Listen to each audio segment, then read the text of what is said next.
नाज़रीन, election transmission में एक भेरो बीहर भलीकार नतीजन जो सिलसिलो जारी है। पूरे पाकिस्तान में जेके जेके नतीजा असां ताईं पहुंचन पिया असां अवां सां शेयर कयूं पिया।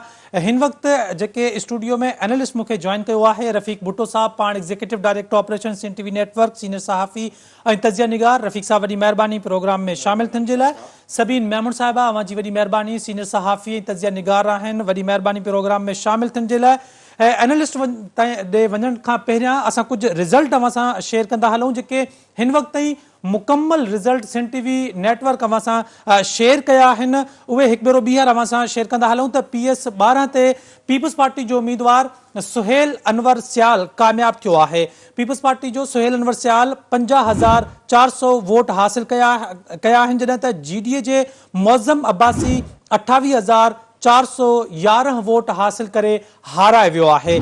PS 61 जी ॻाल्हि कजे त पाकिस्तान पीपल्स पार्टी जो शर्जील इनाम मेमून जो है वो इते कामयाब थियो आहे। शर्जील इनाम मेमून 62,638 वोट हासिल कया आहिनि, जॾहिं त JUI जे हाफिज़ सईद टालपुर 11,719 वोट हासिल कया आहिनि। अहिड़ी तरह PS 78 जी जेकॾहिं ॻाल्हि कजे त PS 78 ते पाकिस्तान पीपल्स पार्टी जो उम्मीदवार डॉक्टर सिकंदर शोरो कामयाब थियो आहे। डॉक्टर सिकंदर शोरे पारां 46,870 वोट हासिल कया विया आहिनि, जॾहिं त GDA जे मुनीर हैदर शाह 9,403 वोट हासिल कया आहिनि।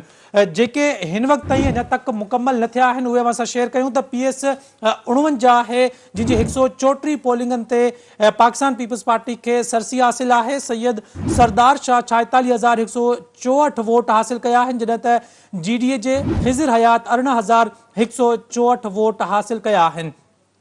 सांगड़ जो क़ौमी असेंबली जो तक है NA 209 ते 151 पोलिंग स्टेशन जा नतीजा अवां सां शेयर कयूं त पीपल्स पार्टी जी शाज़िया मरी 60,492 वोट हासिल करे अॻिते आहे, जॾहिं त GDA जो मोहम्मद ख़ान जोणे जो 38,363 वोट खणी ॿिए नंबर ते आहे। PS 80 जी जेकॾहिं ॻाल्हि कजे त 175 मां 124 पोलिंग जे नतीजनि जी पाकिस्तान पीपल्स पार्टी जो उम्मीदवार अब्दुल अज़ीज़ जोणे जो 40,203 वोट हासिल करे अॻिते आहे, जॾहिं त GDA उम्मीदवार करीम अली जतोही 29,212 वोट हासिल कया आहिनि। PS 38 जो गैर हतमी गैर सरकारी नतीजो अवां सां शेयर कयूं त पाकिस्तान पीपल्स पार्टी जो उम्मीदवार गुलाम कादिर चांडियो 45,561 वोट खणी अॻिते आहे, जॾहिं त GDA जो सैयद ज़ैन शाह 27,553 वोट खणी ॿिए नंबर ते आहे।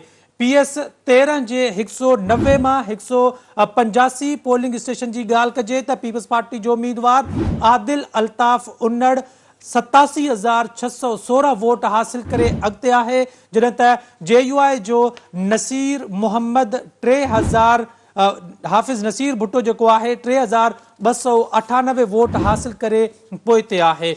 PS 81 जे 105 पोलिंग स्टेशन की ॻाल्हि कजे त गैर हतमी गैर सरकारी नतीजन मूजिब पीपल्स पार्टी उम्मीदवार फयाज़ बुट 34,400 वोट हासिल करे अॻिते आहे, जॾहिं त GDA जो लियाकत जतोई 29,019 वोट हासिल करे पोइते आहे।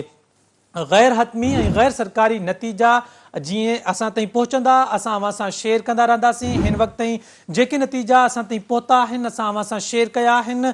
तक़रीबन 4 खां 5 नतीजा जेके मुकम्मल रिज़ल्ट अची चुको आहे उहे अवां सां शेयर करे चुका आहियूं।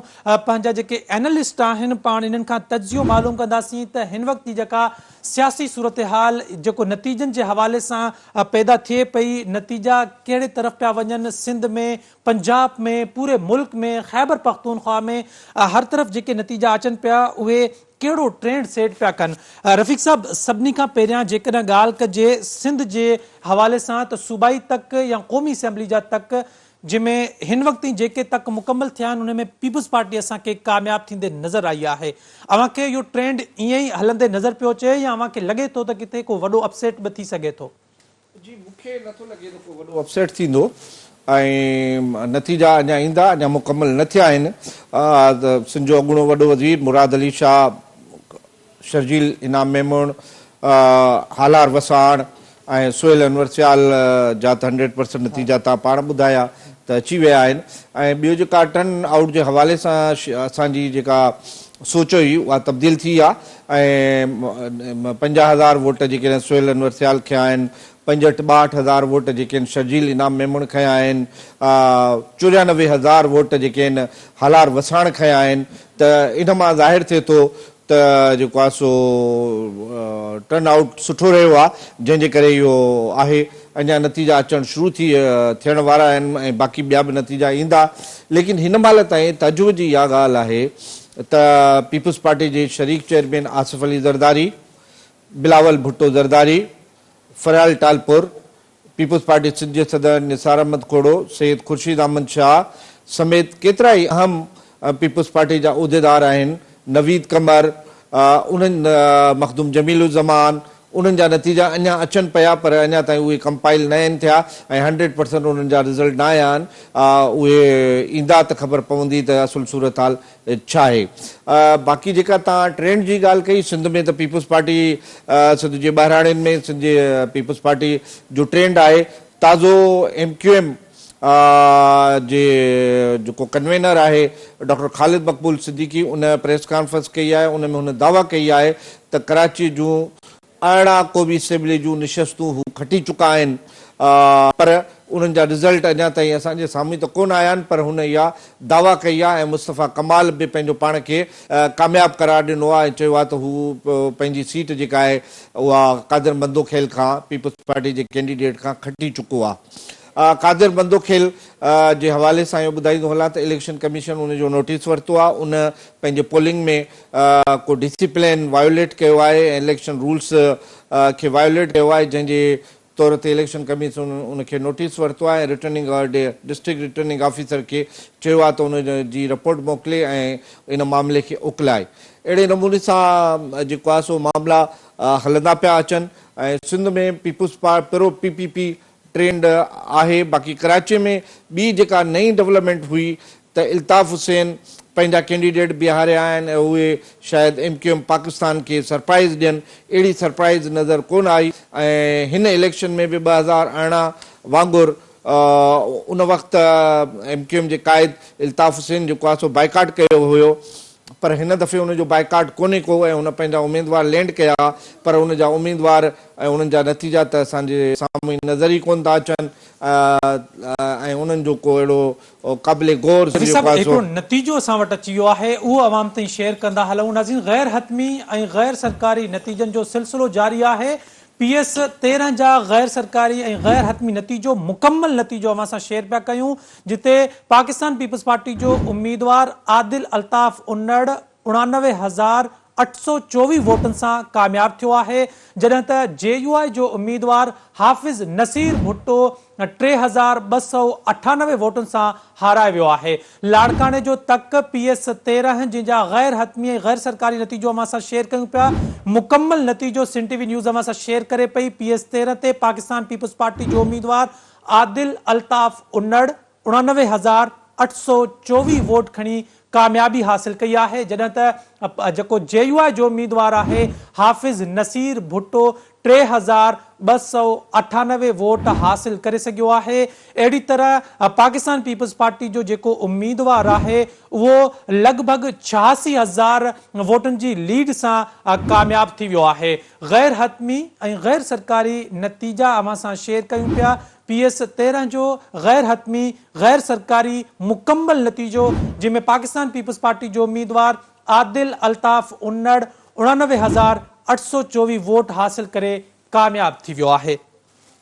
रफ़ीक साहब, हिकु ॿियो मुकम्मल नतीजो आदिल इल्ताफ़ उन्नड़, अॻूणे वज़ीर इल्ताफ़ उन्नड़ ऐं गुलाम सिंह उन्नड़ जो जेको आहे सो बैटरियो आहे, ही यको जेको आहे सो पीपल्स पार्टी खां ॿाहिरि रहिया, NTPPP इन्हनि पॉलिटिक्स कई, पर इलेक्शन खां 2 महीना अॻु ई पीपल्स पार्टीअ में मोहतरमा फरयाल टालपुर सां मिली पीपल्स पार्टीअ में शमूलियत अख़्तियार कई ऐं हींअर बक़ौल तव्हांजे त हू हेतिरा वोट खणी MP थी चुको आहे। उन लाइ सभ खां वॾो जेको चैलेंज हूंदो उनजे पंहिंजे इलाइक़े में उहो इहो आहे त बार्डर जेको ॾोकरी तालके जो वॾे खां वॾो शहर आहे ऐं बकराणी तालके खां बि वॾो आहे, उहो बि संदसि हल्को आहे ऐं उतां जे माण्हुनि जी गुज़िरियल केतिरनि महीननि खां इहा जदोजहद पई हले त बार्डर खे तालको बणायो त आया हू उन उन इहो हिकिड़ो वॾो उन जे लाइ चैलेंज आहे त हू उनखे तालको बणाइण में कामयाबु वञे थो या नथो वञे, इहो उन जे लाइ हिकिड़ो वॾो चैलेंज हूंदो। सईद महमूद साहिबा, जीअं सिंध में असां ट्रेंड ॾिसूं पिया त असां तक़रीबन हिन वक़्त ताईं 6 मुकम्मल नतीजा जेके आहिनि उहे पंहिंजे नाज़रीन सां शेयर करे चुका आहियूं। सिंध में असांखे ट्रेंड वाज़े थींदे नज़र पियो अचे। अव्हांखे किथे को लॻे थो त कंहिं सूबाई तक ते या कंहिं क़ौमी तक ते पाकिस्तान पीपल्स पार्टी खे को वॾो सरप्राइज़ मिली सघे थो, जीअं मुख़्तलिफ़ तकनि जे हवाले सां, जीअं मोहम्मद मियां सूमरे वारे तक जे हवाले सां या शाज़िया मरी सायरा बानू जे हवाले सां जेको तक हुया, इन्हनि जे हवाले सां ॻाल्हियूं पिए थियूं त इन ते पाकिस्तान पीपल्स पार्टी खे टफ टाइम मिली सघे थो। तव्हांखे लॻे थो त किथे को अहिड़ो तक आहे या जेके नतीजा अचनि पिया उन्हनि सां सूरत हाल वाज़े थींदी पई वञे?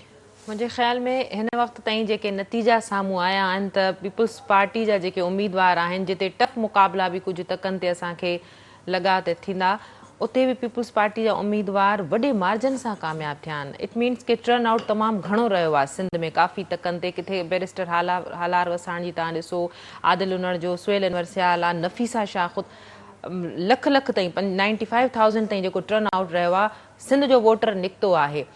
सिंध जे हवाले सां मुकम्मल नतीजो हिकिड़ो असां वटि ॿियो आयो आहे। PS 60 हैदराबाद जो मुकम्मल नतीजो असां शेयर कयूं पिया। पाकिस्तान पीपल्स पार्टी जो उम्मीदवार जाम खान शोरो 38,166 वोट खणी कामयाब थियो आहे, जॾहिं त GDU जो उम्मीदवार अयाज़ लतीफ़ पलीजो 6,917 वोट खणी हाराए वियो आहे। गैर हतमी गैर सरकारी मुकम्मल नतीजो CNTV न्यूज़ असां शेयर थी करे। PS 60 हैदराबाद जो तक जाम खान शोरो पाकिस्तान पीपल्स पार्टी जो उम्मीदवार 38,166 वोट खणी कामयाब थियो आहे, जॾहिं त अयाज़ लतीफ़ पलीजो GDU जो उम्मीदवार 6,917 वोट खणी हाराए वियो आहे। गैर हतमी गैर सरकारी मुकम्मल नतीजो असां शेयर पिया कयूं।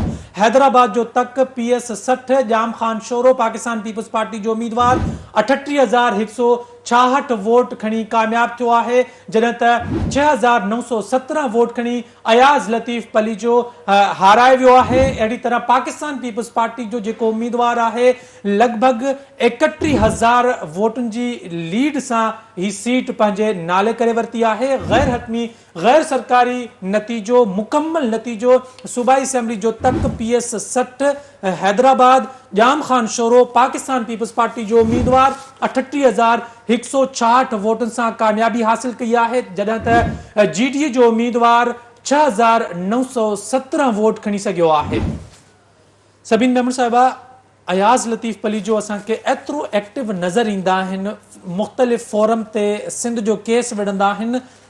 हिन हल्के जी सियासत या सियासत जी साइंस छा आहे जो हिते अवाम वोट जेको आहे पाकिस्तान पीपल्स पार्टी खां अलावा नाहे ॾींदी? बिल्कुलु इन ई ते मां पाण ॻाल्हायोसीं पे, नतीजा अची वियो। पीपल्स पार्टी गुज़िरियल 15 सालनि खां सिंध में हुकूमत करे पई ऐं असां कारकर्दगी जे हवाले सां बि ॻाल्हायूं था। बहरहाल अवाम खे जेको फ़ैसिलो करणो हूंदो आहे उहो वोट जे ज़रिए करणो हूंदो आहे। सियासतदाननि जो तव्हां एहतसाब कीअं था करे सघो? पंहिंजे वोट जे ज़रिए कयो था, हुनजो इम्तिहान वोट जे ज़रिए थी सघे थो। अवाम जे वोट फ़ैसिलो करे छॾियो। पीपल्स पार्टी जा उम्मीदवार जे वॾे मार्जन सां असांखे कामयाब थींदे नज़र अचनि था, हिकिड़ो वॾो क्वेश्चन मार्क आहे। बार बार असां इहा ई ॻाल्हि कयूं पिया त वोट जे ज़रिए अवाम फ़ैसिलो कंदो, अवाम खे दुरुस्त फ़ैसिलो करणु घुरिजे। सिंध में पीपल्स पार्टी जे मुखालिफ़त में केतिरा ई अलायंस ठहंदा रहिया। माज़ी में बि तव्हां ॾिसो GDU हिकिड़ो वॾो प्लेटफॉर्म जंहिंमें सभई धुरियूं हिन वक़्तु बि गॾु थियूं ऐं नून लीग बि उन में एक्टिव रोल प्ले कयो, पर उन बावजूदि पीपल्स पार्टी जा उम्मीदवार असांखे कामयाब थींदे नज़र आया। या पीपल्स पार्टी जी स्ट्रेटजी चइजे, या पीपल्स पार्टी जेके 15 साल सिंध में इन्वेस्ट कयो आहे उहो आहे, या पीपल्स पार्टी जो बिरादरी वोट आहे। जंहिं तरीक़े सां पीपल्स पार्टी जा उम्मीदवार मुख़्तलिफ़ तकनि तां साम्हूं आया आहिनि ऐं पीपल्स पार्टी जंहिं तरीक़े सां टिकेटनि जी विरासत कई आहे, छो तो केतिरनि ई तकनि ते ख़ुदि पीपल्स पार्टी जो एंटी वोट, पीपल्स पार्टी जे अंदरां जिन खे टिकेट न मिलियो उहे बि अची साम्हूं बीह रहिया, पर उन बावजूदि हिकिड़ो वॾे मार्जन सां पीपल्स पार्टी जो कामयाब थियणु हिकिड़ो वॾो सवालिया निशान आहे। जीअं भुटे साहिबु ॻाल्हि कई पे MQM जे हवाले सां त काफ़ी सिंध में त असांखे पीपल्स पार्टी क्लीन स्विप थींदे नज़र अचे थी। अहिड़ा तक जिते वॾो अपसेट थियण जो ख़दशो हुयो, इम्कान हुयो, उते बि पीपल्स पार्टी जा जेके उम्मीदवार आहिनि उहे लीड ते असांखे नज़र आया। फहमीदा मिर्ज़ा वारो मुंहिंजे ख़्याल में अञा बदीन वारो साइड रहियो पियो आहे, उते थी सघे थो कमाल चांग जे ज़रिए, पर काफ़ी मजमूई जेकॾहिं ॻाल्हि कजे त अञा नतीजा जेके होल्ड थियल आहिनि उहे पिणु हिकिड़ो वॾो क्वेश्चन मार्क आहिनि। ख़ुदि कराची जे अंदरि कराची जा अहम तक आहिनि जिते हाणे MQM पाकिस्तान वारनि दावा कई आहे कुझु सीटूं, हालांकि नतीजा साम्हूं न अची सघिया आहिनि, गैर सरकारी गैर हतमी नतीजा बि साम्हूं कोन आया आहिनि, पर उन बावजूदि MQM पाकिस्तान पारां जंहिं तरह जी दावा कई पई वञे, कराची, लाहौर, इस्लामाबाद ऐं पेशावर जा नतीजा जेके आहिनि उहे अञा ताईं होल्ड थियल आहिनि। बिलावल जी जेका ट्वीट आहे, बहितर नतीजा सिंध जे हवाले सां उन में बि ॻाल्हि कई हूंदी त बिलावल भुट्टो ज़रदारी सिंध जे नतीजनि खे ख़ुशि आहिनि, शुरूआती नतीजनि खे क़रार ॾिनो आहे, पर उन पोइ बि इहो चयो आहे त हतमी नतीजा अञा साम्हूं अचणा आहिनि। पंजाब सॼो रुकियो पियो आहे, बलोचिस्तान मां काफ़ी नतीजा अची विया आहिनि, पंजाब, लाहौर, इस्लामाबाद, इहो सॼो कराची इवन ज़ाहिरा जेके मेन जेके आहिनि उते अञा ताईं नतीजा साम्हूं न अची सघिया आहिनि। उते जी सूरत-हाल तव्हांखे ख़बर आहे त इलेक्शन कमीशन जो बि इन हवाले सां को मौक़िफ़ अञा ताईं साम्हूं न आयो आहे, का वज़ाहत साम्हूं न अची सघी आहे। इहो यकीनन हिकिड़ो वॾो सवालिया निशान थी सघे थो। ज़ाहिर कम्युनिकेशन गैप हुयो, नेटवर्क बंदि हुयो, पर उन बावजूदि काफ़ी तकनि था सिंध जे ॿेराड़ी वारनि तकनि जा बि नतीजा साम्हूं आया आहिनि, पर असांखे लाहौर, इस्लामाबाद मां अञा ताईं नतीजा साम्हूं न अची सघिया आहिनि। रफ़ीक साहब, अवां काफ़ी इलेक्शन्स ॾिठा हूंदा जेके थिया पाकिस्तान जी तारीख़ में, ही 2024 वारो इलेक्शन बाक़ी इलेक्शन्स खां मुख़्तलिफ़ कीअं आहे? तव्हांजे सवाल जो जवाबु मां खणां थो, पर तव्हांखे हिकिड़ी नई ख़बर ॿुधाईंदो हलां त फैसल वाबडा जेको अॻूणो वफ़ाक़ी वज़ीर हो ऐं उन ताज़ो जेको आहे सो हिकिड़ो बयानु जारी कयो आहे हींअर त मुक गया शोर, गो नवाज़ गो। उन कीअं पंहिंजो जेको आहे सो रुख चेंज कयो आहे ऐं काफ़ी उहो जेको आहे सो PMLN जो हिमायती हो, पर उहो नतीजा ॾिसी करे उन पंहिंजो रुख चेंज कयो आहे ऐं हाणे हू चाहे थो त इन मां यानी एंटी नवाज़ बयानु ॾेई हिकु दफ़ो ॿीहर हू जेको आहे सो इमरान ख़ान जे कैम्प में वञण लाइ पंहिंजो हिकिड़ो पहिरियों पथर पंहिंजो फाउंडेशन रखियो आहे। ॾिसूं था त उहो हुनजे पीढ़ी जो इहो पथर केतिरो कामयाबु थिए थो, इहो वक़्तु ॿुधाईंदो। बाक़ी जेको तव्हांजो सुवालु आहे त केतिरियूं इलेक्शनूं ॾिठियूं ऐं उनखां हीअ कीअं मुख़्तलिफ़ आहे, हिन में नओं तजुर्बो थियो आहे आज़ाद उम्मीदवारनि जो। बिल्कुलु आज़ाद उम्मीदवारनि जी इलाही वॾी कामयाबीअ सां हिकिड़ा खोड़ सारा सवाल पैदा थियनि था, सियासी सवाल ऐं कानूनी सवाल। हिकिड़ो इहो त हिननि खे जेकॾहिं ही कामयाबु थिया ऐं का पार्टी जॉइन न कयूं त हिननि खे मख़सूस निशस्तूं न मिलंदियूं, सही, छाकाणि त मख़सूस निशस्तूं पार्टी ॾियल हूंदियूं ऐं पार्टी जेतिरा वोट खणंदी आहे उन हिसाब सां उनखे जेके असां ऑर्डर्स ऑफ प्रायोरिटी जेके पॉलिटिकल पार्टीज़ सबमिट कंदियूं आहिनि त अक़िलियत हुजे, औरत हुजे, नौजवान हुजे, उहे उन्हनि खे सीटूं मिलंदियूं आहिनि। अहिड़ी रीति ॿियो जेको कानूनी सवाल आहे त जेकॾहिं हू हुननि का पार्टी चेंज न कई त छा हिकु आज़ाद उम्मीदवार मुल्क जो वज़ीर आज़म या चीफ एग्जीक्यूटिव थी सघे थो? चीफ इलेक्शन कमिश्नर जो बयानु ॾिनो आहे त थी सघे थो। ॾिसो न, जेको MNA आहे उहो वज़ीर आज़म बि थी सघे थो। उन लाइ न उमिरि जी क़ैद आहे न ॿी का क़ैद आहे, बिल्कुलु मां सवाइ मज़हब जे। ठीकु आहे, ठीकु आहे, नॉन मुस्लिम वज़ीर आज़म नथो थी सघे। बाक़ी जेको MNA आहे उहो जेको आहे सो थी सघे थो, चाहे कहिड़ी बि उमिरि जो हुजे, कहिड़ी बि पार्टी जो हुजे, ऐवान जी अक्सरियत हुन सां गॾु हुजे। सही, जेकॾहिं आज़ाद उम्मीदवार सां ऐवान जी अक्सरियत गॾु थिए थी त उहो वज़ीर आज़म कहिड़ी सियासी पार्टी जो चवराईंदो ऐं सियासी पार्टियुनि खे ऐं ऐवान खे कीअं पाण सां गॾु खणी हलंदो, छाकाणि त उहो न सिर्फ़ु वज़ीर आज़म ऐं चीफ एग्जीक्यूटिव हूंदो आहे, उहो क़ाइदे ऐवान बि हूंदो आहे।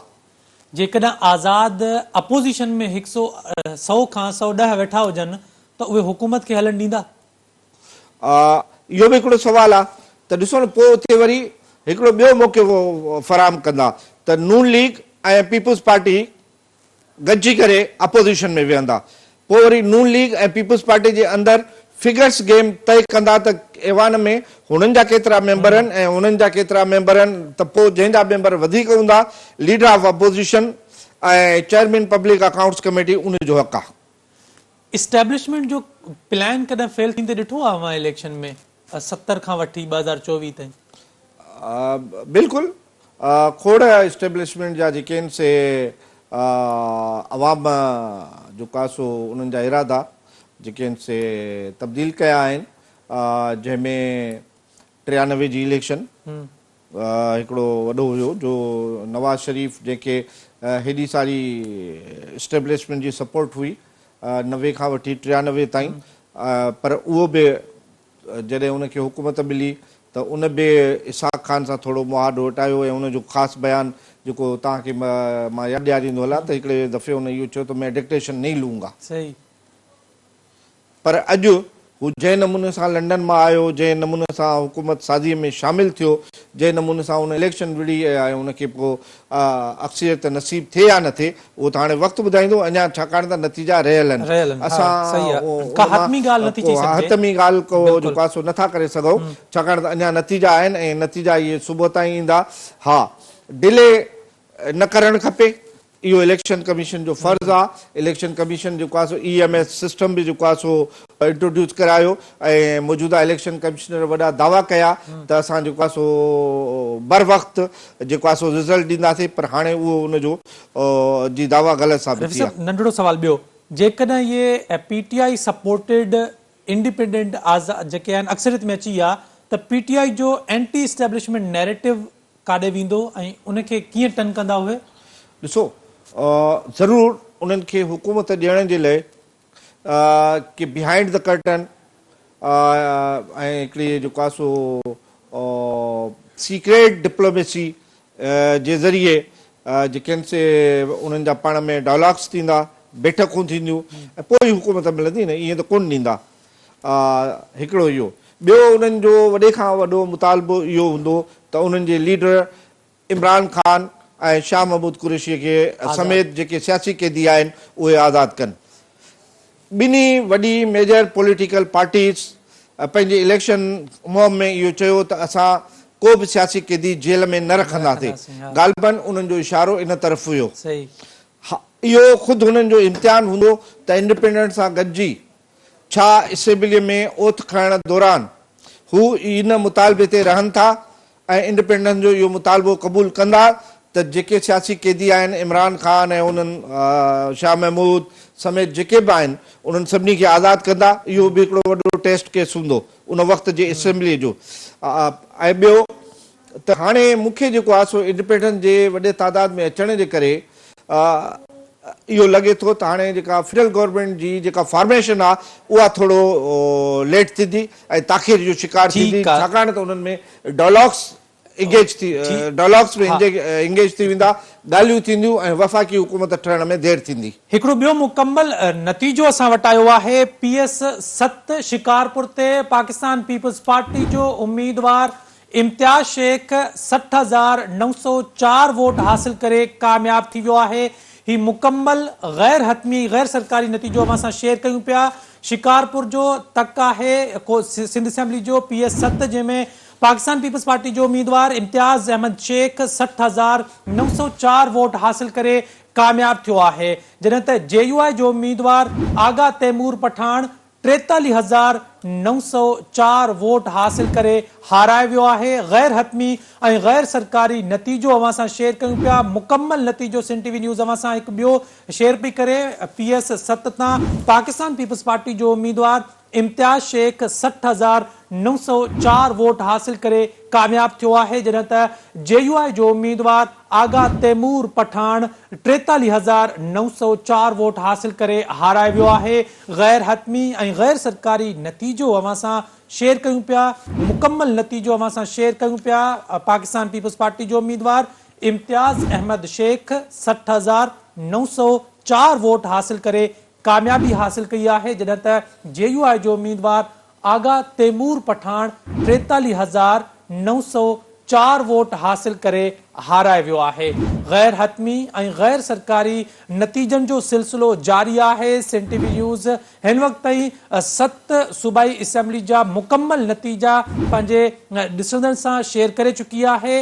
हिकु ॿियो तक PS 7 जेको इम्तियाज़ अहमद शेख पाकिस्तान पीपल्स पार्टी जो उम्मीदवार आहे 60,904 वोट हासिल करे कामयाब थियो आहे, जॾहिं त JUI जो आगा तैमूर पठान 43,904 वोट हासिल करे हाराए वियो आहे।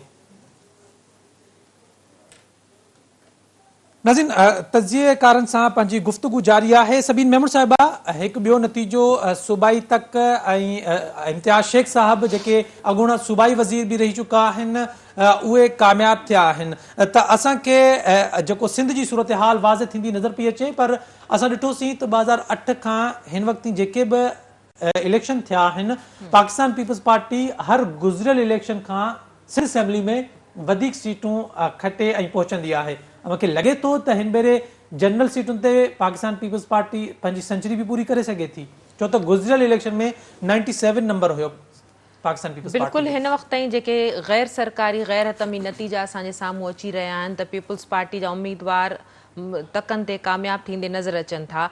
ऐं जेका दावा जेको वॾो अलायंस हिकिड़ो ठहियो हो, जंहिं हिकिड़ी वॾी कैंपेन बि हलाई, उनजो असांखे खटण जो उहो मार्जन नथो नज़र अचे। जेके अपसेट असांखे उमेद हुई त किथे किथे कुझु न कुझु थींदो, पर उते बि असांखे काफ़ी शयूं पीपल्स पार्टी जे फेवर में वेंदे नज़र अचनि थियूं उम्मीदवार।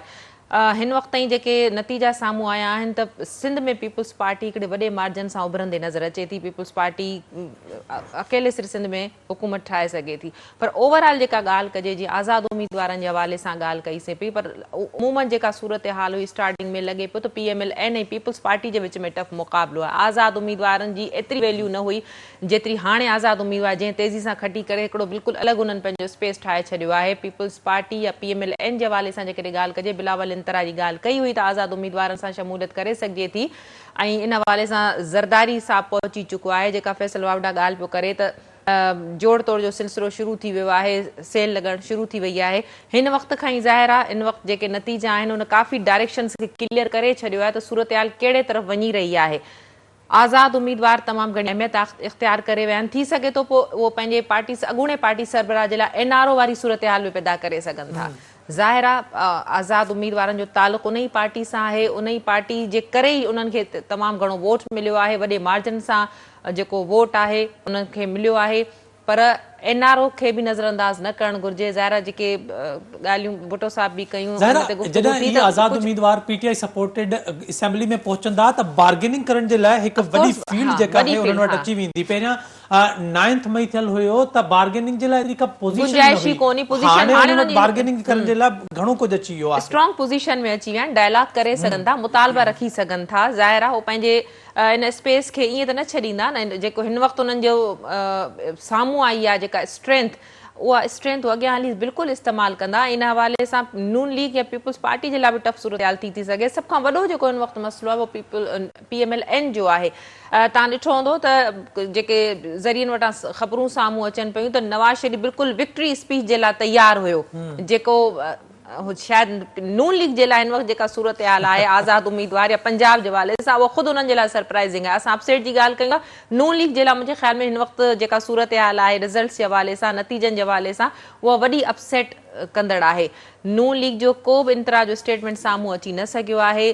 अपसेट असांखे पंजाब में नून लीग जे कुझु तकनि ते वधीक अञा जिते नतीजा रहियल आहिनि साम्हूं बि न अची सघिया आहिनि, उते असांखे वधीक अपसेट थींदे नज़र अची सघे थो। रफ़ीक साहब, पाकिस्तान पीपल्स पार्टी जो मां ज़िक्र कंदुमि सिंध सूबे जे हवाले सां 2008 में कामयाब थी, 13 में कामयाब थी, 18 में कामयाब थी। असांजा मसाइल जेके आहिनि, मसइला जेके आहिनि सिंध वारा, उहे साॻा ई आहिनि। 2024 में कामयाब थींदड़ पीपल्स पार्टी केतिरी मुख़्तलिफ़ हूंदी परफॉर्मेंस जे हवाले सां? ॾिसो, ही 2024 पीपल्स पार्टी जे लाइ हिकिड़ो चैलेंज जो साल हूंदो। उन्हनि मुल्की नतीजा ॾिसी छॾिया आहिनि, उन्हनि खे वफ़ाक़ी हुकूमत में वॾियूं दिक़तूं पेश थींदियूं, ऐं सिंध जे खटण खे ईज़ी पीपल्स पार्टी खे न वठणु खपे, ऐं पीपल्स पार्टी जे लाइ वॾा चैलेंजिस साम्हूं ईंदा। जेकॾहिं 2024 खां 29 जे दौरान हुननि कम न कया त पोइ उन्हनि सां बि उहो ई थींदो जीअं नवाज़ शरीफ़ सां थिए पियो। ऐं ॿी मां इहा हिकिड़ी ॻाल्हि तव्हांखे यादि ॾियारींदो हलां त हिन मुल्क में 1985 में गैर सियासी बुनियादनि ते इलेक्शन थी हुई। गैर सियासी बुनियादनि ते इलेक्शन जे नतीजे में मोहम्मद खान जूणे जो वज़ीर आज़म थियो हुयो। त 1985 खां वठी 1988 ज़ियाउल जे मरण ताईं जेका असेंबली हुई ऐं बेनज़ीर साहिबा जे वज़ीर आज़म थियण ताईं उहा बि आज़ाद मेंबरनि जी असेंबली हुई। त पोइ हाणे जेकॾहिं हिन सां लिंक जे उन करे उहो मूंखे यादि आयो त उहे बि जेके नॉन पार्टी पोल्स जेके थिया गैर जमायती इलेक्शन या गैर सियासी इलेक्शन त उन में बि जेको आहे सो इहे आज़ाद मेंबर हुआ। आज़ाद मेंबरनि जेको आहे सो हुकूमत ठाही, पोइ उन मां वरी जूणे जो लीग सॉरी उन मां वरी जूणे जो लीग ठही ऐं जेको आहे सो इहो थी। ॿियो रुगो तव्हां इनखे वफ़ाक़ जे हद ताईं न वठो, छाकाणि त वफ़ाक़ खां वधीक पंजाब हुकूमत हूंदी आहे। इन्हनि आज़ाद मेंबरनि जो पंजाब हुकूमत ते वॾो असरु पवंदो। जेकॾहिं क़ौमी असेंबलीअ जे तक ते आज़ाद मेंबर आयो आहे त उनजे हेठि ॿ सूबाई असेंबली जा मेंबर बि हूंदा, हू उन्हनि खां सवाइ नथो खटी सघे। ज़ाहिरी ॻाल्हि आहे उहे बि जेके आहिनि से आज़ाद हूंदा ऐं बग़ैर कंहिं सियासी पार्टी जे हुन ते पंहिंजे आज़ाद हैसियत सां जेको उन्हनि खे सिंबल मिलियो उन ते उहे खटिया हूंदा। त हाणे पंजाब असेंबली जी फॉर्मेशन जेको हिकिड़ो वॾो इशू थींदो, उते कीअं पंजाब में गवर्नमेंट फॉर्म कंदा, इहो इशू KPK में थींदो त उते जेको आहे सो कीअं सूबाई हुकूमत फॉर्म कंदा। त इहो हिकिड़ो वॾो लेंदी हिकिड़ो डायलॉग प्रोसेस में हिननि खे वञिणो पवंदो ऐं कंहिं एग्रीमेंट ते पहुचणो पवंदो ऐं उन एग्रीमेंट जे नतीजे में जेको आहे सो हिकिड़ी वफ़ाक़ी हुकूमत ठहंदी ऐं उहे एग्रीमेंट छा हूंदो इहो वक़्तु ॿुधाईंदो। मतिलबु मां हाणे 1985 वारी इलेक्शन ॾे थो वञा त उन वक़्तु आज़ाद उम्मीदवार हिकु वज़ीर आज़म मुंतखब करे सघनि था। ज़ाहिर आहे सूबाई असेंबली जा मेंबर बि त आज़ाद ई हैसियत में हूंदा। हीअ इलेक्शन सियासी बुनियादनि ते थी आहे न, बिल्कुलु थी आहे। 1985 वारी इलेक्शन सियासी बुनियादनि ते न हुई, उहा गैर सियासी बुनियादनि ते हुई। हर इंडिपेंडेंट खे हक़ हुयो ऐं उन ते पाबंदी हुई त हू कंहिं सियासी जमायत जे प्लेटफॉर्म तां इलेक्शन नथो विड़ी सघे ऐं पीपुल्स पार्टी उन इलेक्शन जो बाइकाट कयो हुयो, जंहिंजे करे नवां चेहरा अची विया। खोड़ सारा नवां चेहरा जेके अॼु बि तव्हांजे सियासत में आहिनि, जंहिंमें ख़ुदि नवाज़ शरीफ़ बि शामिल आहे, इहो नॉन पार्टी पोल्स जी पैदावार आहे। त अहिड़े नमूने सां ही इलेक्शनूं त सियासी बुनियादनि ते थियूं न। त जेके इलेक्शनूं पॉलिटिकल पोल्स थियनि, सियासी बुनियादनि ते थियनि, उते एॾे वॾे तादाद में इंडिपेंडेंस जो खटणु, चाहे MPA हुजे चाहे MNA हुजे, इहो हिकिड़ो वॾो जेको आहे सो सवाल आहे। ऐं ख़ुदि जेके हुकूमत फॉर्म कंदा आहिनि उन्हनि जे लाइ वॾो हिकिड़ो चैलेंज आहे त how to manage two independent candidates. Faisal Vawda वारी ॻाल्हि जीअं अवां कई, इन ते अगरि कमेंट कयूं त फैसल वाडा त ज़ाहिर आहे पंहिंजी ज़ुबान कॾहिं नाहे ॻाल्हाईंदो। ही किथां डायरेक्शन वठंदो आहे, उहा डायरेक्शन ही हलाईंदो आहे, प्रिडिक्ट कंदो आहे, उहा प्रिडिक्शन सही थींदी आहे। अॼु खां 9 महीना पहिरियों चई त PTI पार्टी न हूंदी, बेट जो निशान न हूंदो, सभु कुझु सही थियो। गुज़िरियल ॾींहं फैसल वाडा हिकिड़ी ॿी बि ॻाल्हि कई आहे। इन खां अलावा हुन चयो आहे त कराची जा नतीजा सरप्राइज़िंग हूंदा, MQM वधीक सीटूं पई खणे। उन ते हुन चयो आहे त MQM जा नतीजा सरप्राइज़िंग हूंदा। ॾिसूं उहा कहिड़ी सरप्राइज़ आहे। सुभाणे जुमे जो भलारो ॾींहुं आहे, सुबुह जीअं तुलू थींदो, अॼु जेको आहे सो जुमे जो ॾींहुं आहे, इहा ॻाल्हि ख़बर पइजी वेंदी त कहिड़ी सरप्राइज़ आहे। मां इहा ॻाल्हि करणु थो चाहियां त फैसल वाडा जा जिथे कनेक्शन आहिनि, हिन वक़्तु फैसल वाडा जेको पंहिंजो पैंतरो चेंज पियो करे, छा इमरान ख़ान जे लाइ एनो फैसल वाडा बि वठी सघे थो? इहो ॾेखारे त ॾिसो तव्हांजी सभिनी पाबंदियुनि खां पोइ ही आज़ाद। हिकिड़ी ॻाल्हि तव्हांजी ॻाल्हि खे अॻिते खणंदे त ही जिन खां डिक्टेशन वठंदो आहे या छा कंदो आहे, उन्हनि जो तजुर्बो त नाकाम वियो न। उन्हनि परवेज़ खटक जी पार्टी ठाही, तहरीक इंसाफ नज़रियाती, उन्हनि जहांगीर तरीक़े जी इस्तेकाम पाकिस्तान पार्टी ठाही, उहे सभु तजुर्बा नाकाम विया न। उन्हनि खे त अवाम मैंडेट कोन ॾिनो। नवाज शरीफ हाणे सवाल कंदो ताक़तवर धुरियुनि खां त मूंखे लंडन मां घुराए एॾो प्रोटोकॉल ॾेई ही इलेक्शन में सभु छा थियो आहे, इहो नवाज शरीफ सवाल कंदो उन्हनि? मूंखे त इहा ख़बर पई आहे जेको सोशल मीडिया ते हले पियो त नवाज शरीफ जेको आहे सो जुमे ॾींहुं या छंछरु ॾींहुं लंडन वञण जी तयारीअ में आहे। त मूंखे वापसि मोकिलियो कि तव्हां मूंसां छा कयो आहे। सवीन महमूद साहिबा, इन ई खे अॻिते वधाईंदासीं। 9 मई जी सज़ा अञा रहियल आहे। जीअं तव्हां ॻाल्हि कई, ज़ाहिर आहे अॻूणो जेको पार्टी सरबराह आहे उन 9 मई जे हवाले सां जेके मामला आहिनि उन खां पोइ उनखे वापसि इन तरह नथो इन करे सघिजे। पर नून लीग सां जेका हिन वक़्तु सूरत हाल थी आहे या जेको NRO जे हवाले सां चओ था, कुझु फ्लेक्सिबिलिटी ॾेखारे सघिजे थी, चई सघिजे थो त ज़ाहिर हाणे हुननि खे हिकिड़ो स्पेस मिलियो आहे। उहो स्पेस किथे इस्तेमालु थिए थो उहो हिकिड़ो वॾो सवालिया निशान हूंदो। बाक़ी फैसल वावड़ा जे हवाले सां तव्हां जेका ॻाल्हि कई उन चयो त ईंदड़ 72 कलाकनि में सभु कुझु साम्हूं अची वेंदो। यकीनन हिकिड़ो वॾो सरप्राइज़िंग मूं तव्हां सां इहा ॻाल्हि कई त ख़ुदि नून लीग सां चइजे त हथु थी वियो आहे। नवाज़ शरीफ़ खे इंतरा जी उमेदु न हुई। जंहिं प्रोटोकॉल सां नवाज़ शरीफ़ खे वापसि आंदो वियो, उनखे कानूनी जेके उनजा केस मामला हुआ उनखे रिलीफ ॾिनो वियो, सियासी हवाले सां उनखे जेका स्पेस ऐं जेका अहमियत ॾिनी वई, ऐं उनखां पोइ उन जंहिं तरह जा इश्तिहार जंहिं तरह जी कैंपेन हलाई त बिल्कुलु बिलावल बि उनखे हेठि कंदो रहियो त भई चोथों भेरो वज़ीर आज़म सभिनी खे इहो बावर करायो वियो त नवाज़ शरीफ़ वापसि आयो आहे ऐं चोथों भेरो नवाज़ शरीफ़ वज़ीर आज़म जो उम्मीदवार आहे ऐं वज़ीर आज़म थींदो। ऐं नून लीग खे बि घणो करे इहो यकीन हो। हिन वक़्तु सभ खां जेका ॾुखी सूरत हाल आहे उहा आहे PMLN जे लाइ। PMLN जेको उम्मीद रखी वेठी ही एॾे वॾे मार्जन जी ऐं नवाज़ शरीफ़ जो उम्मीदवार जी हिकिड़ी वॾी अकेली हुकूमत, जेका अॼु बि नवाज़ शरीफ़ इहा ई ॻाल्हि कई त ख़बरदार इहा ॻाल्हि ई न कयो, असांखे अकेले हुकूमत खपे, गॾियल हुकूमत न ठाहींदासीं असां। हिकु तरह सां हुन पंहिंजो फ़ैसिलो ॿुधाए छॾियो ऐं शायदि कुझु नून लीग ताईं बि मालूमात पहुची चुकी हुई, जंहिंजे करे नवाज़ शरीफ़ अॼु हिकिड़ो सख़्तु लहजे में ऐं सख़्तु क़िस्म जी हिकिड़ी स्टेटमेंट ॾिनी। साॻे तरीक़े सां बिलावल बि स्टेटमेंट ॾिनी त मैंडेट ते धाड़ो हणणु न ॾिनो वेंदो। मुंहिंजे ख़्याल में शयूं काफ़ी क्लियर थी चुकियूं हुयूं। रफ़ीक साहब, जीअं मुख़्तलिफ़ पार्टियुनि जे सरबराहनि जा बयान पिया हलनि त असांखे 120 खां वधीक आज़ाद उम्मीदवारनि जी जेका आहे उहा बरतरी जेका हासिल आहे या उहे जेके आहिनि कामयाब थियनि पिया। हाणे अहिड़ी सूरत हाल जॾहिं पैदा थिए पई ऐं असां ॾिसूं पिया त ज़ाहिर आहे पोइ तव्हां चओ था त हिकु पासे पीपल्स पार्टी जी बुनियादनि ते इलेक्शन में हिसो वरितो आहे, नून लीग पार्टी जी बुनियादनि ते हिसो वरितो आहे, त हिननि खे बि किथे न किथे गॾु करणो पवंदो। पर उन जे लाइ टाइम फ्रेम हूंदो आहे त एतिरे अरसे में कंहिं न कंहिं पार्टी में आज़ाद जॉइन थियो न थींदा त उन्हनि जी आज़ाद हैसियत रहंदी, ऐं जेकॾहिं इहा आज़ाद हैसियत बरक़रार रखनि पंहिंजी त पोइ उनमें को मसइलो थींदो। ॾिसो, उहो उन्हनि जो हक़ आहे। त अली नवाज़ शाह तव्हांजी लास्ट असेंबली 2018 वारी में हिकिड़ो मिसाल हो।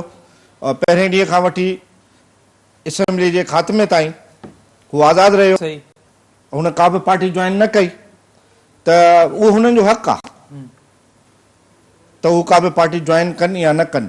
बाक़ी जेको आहे इहो हिकिड़ो ख़ुदि हाणे मुस्लिम लीग नून कहिड़े मुंहं सां चवंदी त बाबा ही जेके आहिनि आज़ाद मेंबर बोगस आहिनि या हीअं आहिनि या हूअं आहिनि। मरियम नवाज़ हिकिड़ियूं इलेक्शन्स सिर्फ़ु इन नैरेटिव इन नारे ते खटियूं त वोट जो एतिराम कयो, वोट खे इज़त ॾियो। अॼु ही आज़ाद मेंबर बि त वोट खणी आया न, केतिरनि सख़्तियुनि मां केतिरनि मरहलनि मां गुज़री करे ही MNA थी वेंदा, त पोइ इन्हनि जे मैंडेट जो एतिराम करणु खपे, इन्हनि खे क़बूल करणु खपे। हेॾे मां सम्झां थो त इहे जेकॾहिं 120 तव्हां ॿुधायो था जेकॾहिं इंडिपेंडेंट मेंबर हूंदा त 120 मेंबर किरोड़ वोट त खणी आया हूंदा न, या किरोड़ खां मथे। त 1 किरोड़ अवाम जो उनजे वोट जो एतिराम न करणु, उनखे छा चवंदा तव्हां, कहिड़ो नालो ॾींदा? ऐं उन एतिराम न करण जो नतीजा कहिड़ा निकिरंदा? तंहिं करे सुजाण धुरियुनि खे जेके ॿियूं सियासी क़ुवतूं आहिनि उन्हनि खे इन्हनि जो एतिराम, इन्हनि जो मैंडेट तस्लीम करणु खपे। ईअं न थिए त इन जा के ॿिया नतीजा निकिरनि। पंजाब जी जेकॾहिं ॻाल्हि कजे त जीअं नवाज़ शरीफ़ साहिब सां यास्मीन राशिद साहिबा मुक़ाबले में आहिनि, ख्वाजा आसिफ जे मुक़ाबले में रिहाना इम्तियाज़ डार साहिबा आहिनि, त अव्हांखे लॻे थो त इन्हनि सां हिन वक़्तु टफ कॉम्पिटिशन हले पियो, मुकमल नतीजा कोन आया आहिनि। अव्हांखे वॾा बुत किरंदे नून लीग जा नज़र अचनि पिया या अव्हांखे लॻे थो बिल्कुलु जेके इब्तिदाई नतीजा आहिनि ऐं जेको पैटर्न आहे उहो त इहो ॿुधाए थो त ख्वाजा आसिफ जहिड़ो बुत उन लाइ चैलेंज आहे ऐं उहो घणा वोट न खणी सघियो आहे। ऐं उनजे मुक़ाबले में उस्मान डार जी जेका वालदा आहे उहो उस्मान डार गुम आहे, गदा प्रेस कॉन्फ्रेंस करे चुको आहे, लातालुकी ज़ाहिर करे चुको करे आहे, चुका उनखे न ॾिनो वियो न मौक़ो त उहो जेको आहे सो इलेक्शन खां ॿाहिरि आहे त इहो हिकिड़ो चैलेंज आहे। अहिड़ी रीति यास्मीन राशिद लाहौर मां इलेक्शन खटंदी रही आहे ऐं त जेको आहे सो PTI जो हिकिड़ो सिंबॉलिक चेहरो आहे लाहौर में। बिल्कुलु। ऐं हिन वक़्तु यास्मीन राशिद साहिबा जेल में आहिनि, उनजी कैंपेन कंहिं ॿिए पे हलाई, उनजी धीउ हलाए थी, औलाद हलाइनि था, मिट माइट हलाइनि था, उन साथी हलाइनि था, त उनजी पॉपुलरिटी आहे, उनखे त तव्हां ॿाहिरि नथा कढी सघो न। हाणे हिकिड़ी शइ असां जेको बि कुझु ॾिठो मुल्क में PTI सां थींदे, इहो एस्टेब्लिशमेंट या ताक़तवर धुरियुनि जी इंतिहा हुई, या सम्झो था त ईंदड़ ॾींहनि में बि अगरि पॉलिटिकल माण्हुनि अहिड़ी हरकत कई त इन खां वधीक बि वञी एस्टेब्लिशमेंट कुझु कंदी, ऐं हीउ जेको कुझु अवाम नतीजो ॾिनो आहे इहो अॼु खां पहिरियां पाकिस्तान जी तारीख़ में ॾिठो आहे। जी बिल्कुलु, एस्टेब्लिशमेंट खे इहो मैंडेट तस्लीम करणो पवंदो ऐं करणु खपे। इंडिपेंडेंट इलेक्शन महिरबानो अॻिते आहे, खटे पई इलेक्शन, महिरबानो कुरैशी शाह महमूद जी न्याणी बिल्कुलु अॻिते आहे। सुभाणे हूअ कीअं न मुतालबो कंदी त मुंहिंजे बाबा खे जेल मां आज़ादु कयो, ज़रूरु कंदी। उहो कीअं ॾिसणु चाहींदी त संदसि वालिद जेको आहे सो जेल में हुजे। तंहिं करे इनखे हिकिड़ो सियासी चहिरो ॾियणो पवंदो ऐं मिलंदो। सबीन मेमन साहिबा, खैबर पख्तूनख्वा जी सूरत हाल, पंजाब जी सूरत हाल। खैबर पख्तूनख्वा त 12 बजे ताईं जेके नतीजा हुया, खैबर पख्तूनख्वा में ख़ुशी जेका आहे उहा शुरू हुई, जश्न ऐं रैलियूं शुरू हुयूं। पंजाब जा नतीजा अञा कोन आया आहिनि, असां वटि जीअं ईंदा त उनजी बि सूरत हाल वाज़िह थी वेंदी।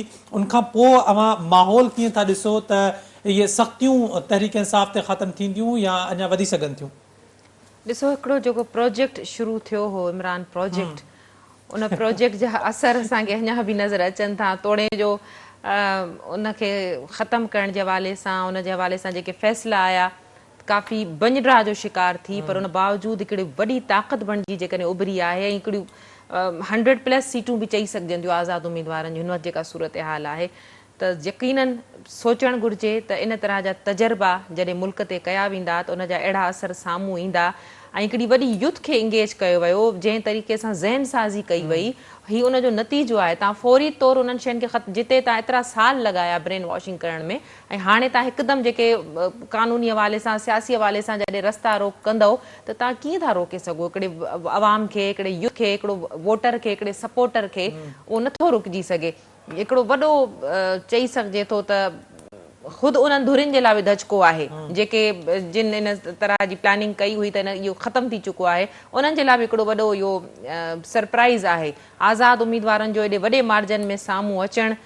यकीनन चई सघिजे थो त PTI जे लाइ ॿीहर जेका जोड़जक आहे, या उनजे लाइ हिकिड़ो स्पेस आहे, या जेके उन्हनि जा अॻुवान जेल में आहिनि उन्हनि जे लाइ घटि में घटि उन्हनि जो ज़रूरु मुतालबो हूंदो त उन्हनि जी जेका सज़ा आहे उनमें को नरमी जे हवाले सां सोच वीचार कई वञे। ज़ाहिर उन्हनि जे डायलॉग जे हवाले सां, उन्हनि जो ॻाल्हि ॿोल जे हवाले सां उन्हनि जो पहिरियों मुतालबो इहो ईंदो, पंहिंजे हवाले सां का नरमी या को स्पेस त ज़रूरु घुरंदा।